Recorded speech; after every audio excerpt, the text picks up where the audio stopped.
আজকের মেকআপটি ছিল get ready with me. আর একটি বিয়েবাড়ি যাওয়ার আগে সেলফ মেকআপ করছিলাম, ভাবলাম একটু ভিডিও করে তোমাদের সঙ্গে শেয়ার করি। দুঃখের বিষয় হলো মেকআপ তো করেছিলাম কিন্তু ফাইনাল লুকের ভিডিওটি শ্যুট করতে ভুলে গেছি। আর যেহেতু মেকআপের ভিডিওটি করেছিলাম আর লাস্টের ভিডিওটির জন্য আমার ভীষণই খারাপ লাগছিল, কারণ কি সেই ভিডিও ক্লিপ নিতে ভুলে গেছিলাম। আর এই মেকআপটা করেছিলাম, ভেবেছিলাম তোমাদের সঙ্গে শেয়ার করব। আর তারপরে যখন দেখলাম যে লাস্টের লুকটা নিতেই ভুলে গেছি, তখন কিন্তু ভীষণই আফসোস হয়েছিল। তো মেকআপটা একদমই ডিলিট করতে ইচ্ছে করেনি, কারণ একটি ভিডিও করতে গেলে কিন্তু অনেকটাই পরিশ্রম হয়, তাই না? তো পরিশ্রম করে আমি ভিডিওটি শ্যুট করেছি, আর শেষের ওই ক্লিপের জন্য আমি তোমাদের সঙ্গে শেয়ার করব না এটা ভেবে আমার খুব খারাপ লেগেছিল।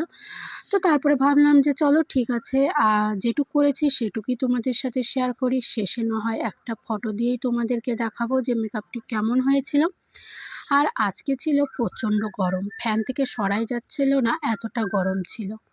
তো যাই হোক, গরমের মেকআপ ছিল। আর তোমাদের সঙ্গে বলতে বলতে কিন্তু আমার মোটামুটি মেকআপ কমপ্লিট।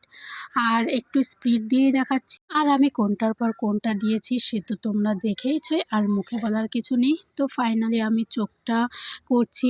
আর আমি আজকে যেহেতু একটা আকাশি কালারের শাড়ি পরবো, সেই জন্য কিন্তু আমি চোখে আকাশি শিমার দিয়েছি। চোখটা কেমন হয়েছে, আর এই ছিল আমার ফাইনাল লুক। আর আমি জানি এই ছবিতে খুব একটা বোঝা যাচ্ছে না, তবুও তোমাদের সাথে শেয়ার করলাম।